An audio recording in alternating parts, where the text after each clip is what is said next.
joining us now. I know this had to be a special weekend for Scott, and I can only imagine what he was like watching the game between Texas Tech and Gonzaga with his brother Sean there next to Chris Beard on the bench, and a very important part of what they've done with that Texas Tech Red Raider basketball program. But Scott joins us now, and um, congratulations to the Sutton family. It's always special when there's a Final Four, another Final Four added to the family, and I know you feel great about Sean and what they've accomplished there. So good morning, Scott. Hey, Robert. Appreciate having me on. Yeah, it was. It's been exciting. I'm so happy for Sean and his family to be able to experience, a trip to the Final Four. Those things are, so special. And last time he was a part of that was '04, and his sons, maybe one of them. I guess all of them were really young. So now they've pretty much grown up, and they'll be able to go to Minneapolis and experience it, and could be even more special if we get the right phone call this week and they elect my dad into the Final Four. The only thing that could make that even more special would be if the Pokes were there, but hopefully one day soon they'll be coming for us. Yeah, I talked the other day. We had Coach Boynton on Thursday, and talked about what's gone on since the end of the season with the Cowboys, and I will get back to this. We'll work our way back to it, but I do think there are great things ahead for Oklahoma State basketball, and I think your contributions to what Coach Boynton's doing and the entire staff, and again, I want to work my way back to it because while this season, from a numbers standpoint, wasn't what anybody wants in this program, I thought from a representative standpoint and the way the kids played and everything, it was really good. But let's go back with the spotlight on Sean and on your dad. And that's the first thing I thought, Scott. I was at the Rangers Cubs game at Globe Life Park, and they flashed. I was watching it on my phone some, but they flashed it on the big screen there in the stadium that Texas Tech had just won, and being the Dallas area, there's a lot of Texas Tech fans around there, and there was a gentleman. I didn't even know he knew who I was or anything. He was sitting in front of me, and he turned back around. We're wearing Cub stuff. We were there with Zach and Sam and my wife, and all of us had blue on, no orange, which is unusual in our family. But he turned back and he said, Robert, that's a good win for the Big 12, isn't it? And I said, yeah, it is. And I looked at him and I said, it's a great win for the Sutton family because that means Sean's going back. And then I said it could even be better. That was the first thing I thought of, Scott, is sometimes, things happen for a reason. And I believe in karma a little bit in sports because I've seen it happen so many times. First thing I thought, Tech's going, Sean's going to be there. This is going to work out for Coach Sutton, and we're going to get an Eddie Sutton, announcement for the Hall of Fame. That was the first thing that flashed in my mind. Well, I hope you're right because that would make it even more special with Sean being there. And I'm telling you, the Red Raiders they have a legitimate shot at, and all four teams do, in my opinion, but they have a legitimate shot at cutting down the nets Monday night, and be able to have my dad there would be awfully special. And like you said, maybe it is just timing, maybe something more to it, because we certainly thought 2 years ago that was the time that was probably going to happen, and obviously disappointed it didn't. But and there's no guarantees it will happen this week, but we certainly there seems like there's a lot more momentum this year with him getting in. But like I said, it's a hard Hall of Fame to get in.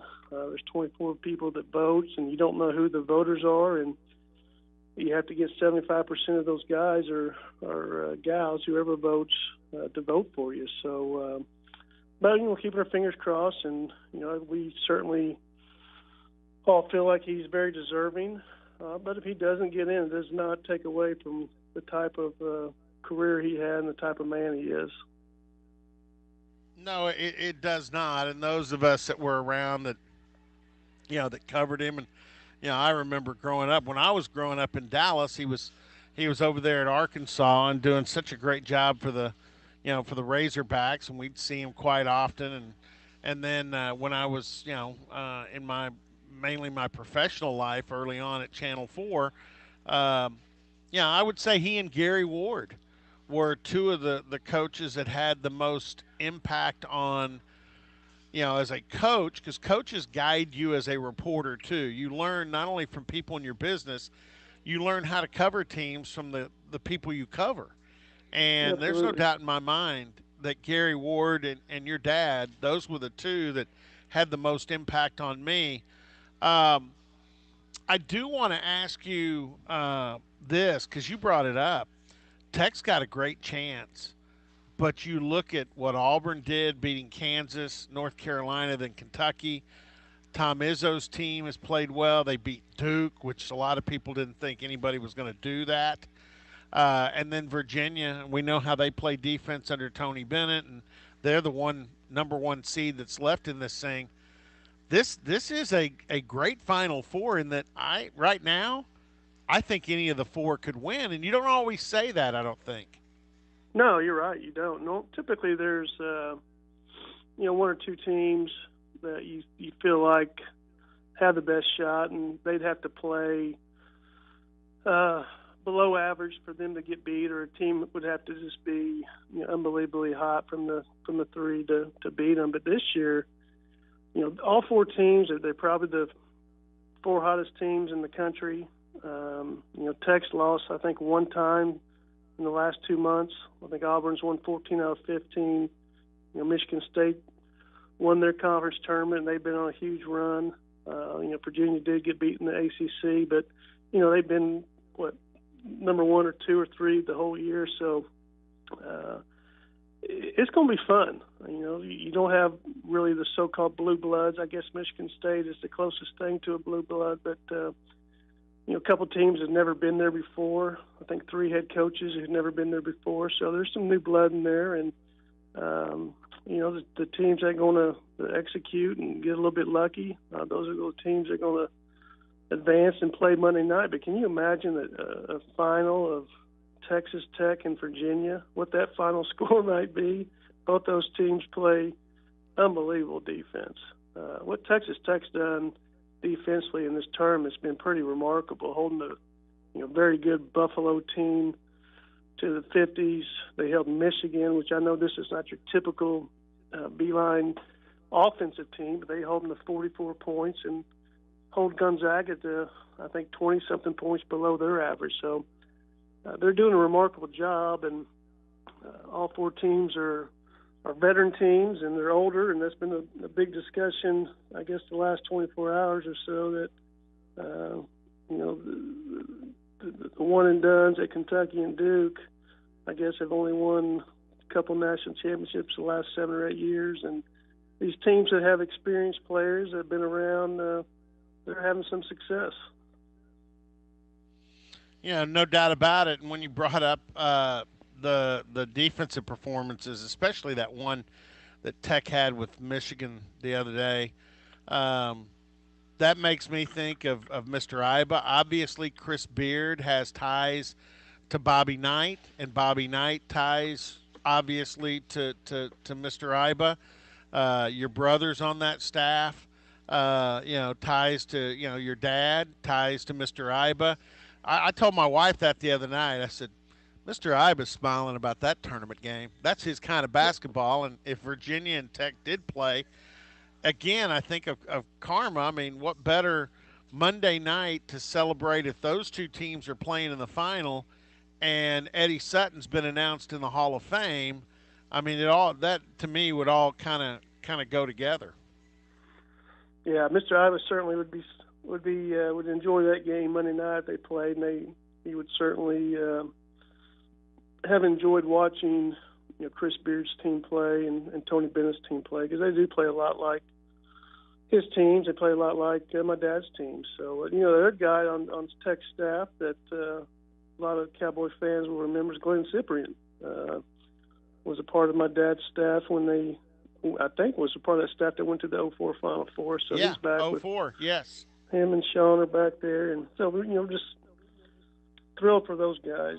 Um, Again, wish and hopefully one day we will get this program back there. But be a lot of Red Raider fans or a lot of Cowboy fans cheering for the Red Raiders this weekend. All right, let's talk a little bit about that before we let you go. We had Coach Boynton on the other day. I know this was an important weekend with certain things going on and some of the things in recruiting that have happened over the last week or so tend to maybe be helping the Oklahoma State cause a little bit. But I wanted to get back to the end of the season, and we asked Coach Boynton about this as well. Okay, yeah, the W's and the L's didn't add up the way you want them to, but the way these kids kept playing and some of the efforts we saw out of a shorthanded group at the end of the season certainly make you proud of the way these kids represented, the way they never quit. And when you add some of the guys coming in fact, I text you and Coach Boynton, on I think it was the day you guys were playing Kansas. I was at the Maybe watching the Boone brothers win their third state championship for Tulsa Memorial. And when you start thinking about, the Watsons and the Andersons and the Boones and the guys that are going to be added to that class that are going to be joining this group of players that fought so hard this season, it makes you really excited about maybe getting next season started. This is, I think, I see a lot of fun for Cowboy fans and for you and Coach Boynton and everybody in this program coming real soon. No, I do too. I think the future is really bright, and I think it says a lot about the job Coach Boynton did this year because it is hard, and about the type of kids that we have that finished the season with us. The type of kids and the character that they have. Because you go through a season like we had when we went 12 games and had some dismissals, and obviously it didn't go the way we had hoped. But the guys never quit. The guys never. They brought everything they had every single day. They competed their tails off.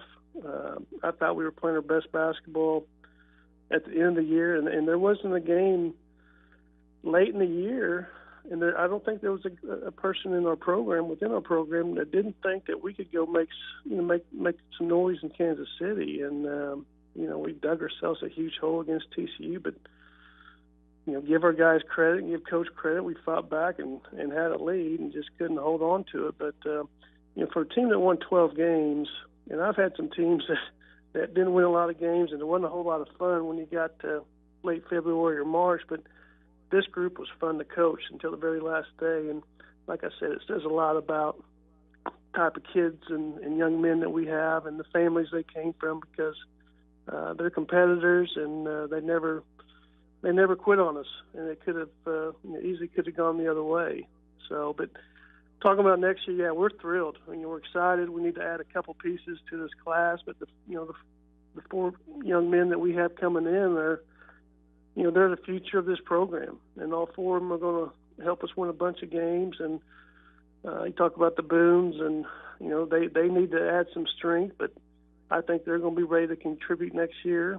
Avery Anderson, same thing. He needs to work on his body this summer, but he's a guy that's going to be able to come in and play. And then Marcus Watson, his body is already ready. If you haven't seen pictures of him, look him up. He's a grown man and as athletic as probably any player we've had here in the last few years. So we're excited about the future. Like I said, we need to get one or two more guys, and this class is already ranked in the top 25 in the country, and we get the right couple of guys, this could easily get into the top 15.